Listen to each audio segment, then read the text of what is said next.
bukan hanya Pak Luhut katanya yang terkejut, katanya akan ada kudeta lagi terhadap Erlangga Hartarto begitu ya. Padahal beberapa hari yang lalu saya sudah buat kontennya sih soal ini kan gitu ya.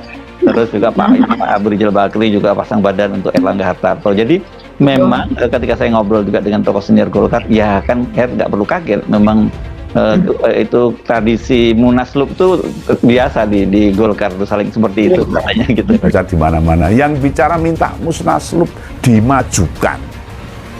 Ya kok Opung Luhut bisa ngunggah video begitu?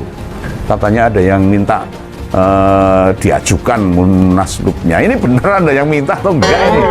Atau mau mengorkestrasi itu isu-isu sendiri? Ngomong dewe dijawab dewe, ngomong dewe dibantah dewe. Ini jadi ingat nih waktu Menko Marifest juga melontarkan masa jabatan presiden yang ditambah itu. Apakah ini suara arus bawah Partai Beringin, elit politik di luar Golkar itu berupaya menggoyang? Atau apalah? Atau Opung yang pengen Pak Erlangga segera digantikan?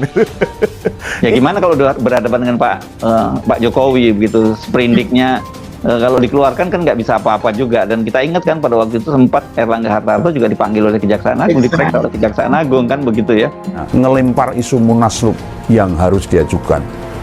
Yang ginian ini bikin kita malah merasa ada sesuatu. Ada yang tidak semestinya. Mungkin nggak bila Jokowi atau Prabowo yang bermain di situ? Mungkin nggak Pak Jokowi atau Pak Prabowo yang ikut bermain? Ya ini boleh toh masyarakat berpikir seperti itu. Apa? Tapi ini kaitannya kok orang kemudian mengkait-kaitkan dengan Pak Jokowi, agak aneh juga ini menurut saya kalau dikait-kaitkan dengan Pak Jokowi, karena kan Erlangga Hartarto kan sudah memberikan karpet merah untuk menantunya ya, Bobi Nasution di Sumatera Utara, dan kemungkinan besar ini juga nanti Ridwan Kamil dipasangkan dengan Kaisang di Jakarta kan gitu bagi ya.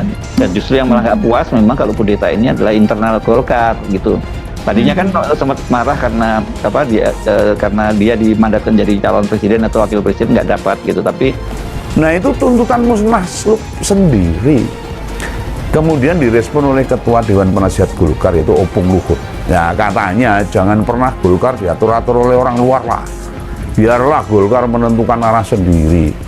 Munas sesuai aturan itu Desember tahun ini katanya. Lah ini kan partai ini bukan miliknya Pak Opung aja loh. Partai ini kan miliknya semua anggota Partai Golkar. Sah-sah saja kalau ada usulan seperti itu. Yang saya ingat pada waktu itu adalah pernyataan Pak Luhut yang kemudian ditafsirkan banyak orang. Berarti Pak Luhut udah mulai beda jalan dengan Pak Jokowi dong, begitu ya? Karena Pak Jokowi menyatakan jangan mau diatur-atur orang di luar Golkar, kan itu waktu itu menyatakan seperti itu. Dan itu yang pada waktu itu kelihatannya coba ngatur-ngatur Golkar kan Pak Jokowi kan begitu ya. Ini nah sekarang ini apa yang terjadi? Muncul lagi Pak Luhut juga mengaku terkejut, Pak Ical juga menginginkan agar solid kan begitu. Ya siapa? Karena sebelumnya kan saya memang ketika kita waktu itu kaitannya dengan Erlangga Hartarto itu digoyang gitu, tapi kan dengan isu internal yang dilempar keluar ini, kader dan struktural Golkar akan makin solid, makin erat genggamannya. Nah harapannya genggaman itu membuat mereka patuh gitu. Sempat reda karena Golkar suaranya banyak gitu, terbesarlah kursinya di antara partai-partai koalisi pendukung Prabowo, kan dia paling besar ya kursinya ya. Bahkan di lawan Gerindra pun lebih tinggi dia, tapi kok begitu urusannya pilkada ngalah semua dia urusannya. Yang di Sumatera Utara ngalah dengan menantunya Pak Jokowi, di Jawa Barat ngalah dengan Gerindra. Itu juga menimbulkan ketidakpuasan di kalangan kader Golkar. Oke. Ya, kok malah mengkeret Golkar? Malah nurut sama partai kecil-kecil gimana? Nah, yang agak riskan adalah para DPC, ketua-ketua DPC, kan mereka juga memiliki suara begitu kalau nanti misalnya sampai memang terjadi munaslup.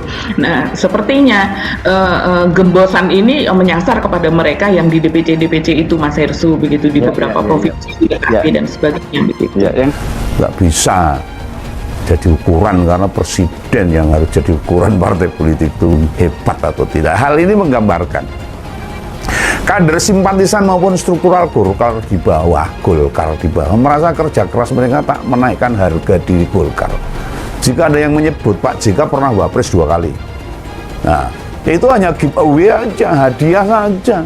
Munas alasannya sih ya, mandat Munas kan dia harus menjadi calon presiden atau setidaknya kan calon wakil presiden. Tapi kan kita tahu ketika dia akhirnya bergabung ke koalisi Indonesia Maju, boro-boro jadi presiden, jadi wakil presiden pun tidak, dia harus mengalah pada Gibran.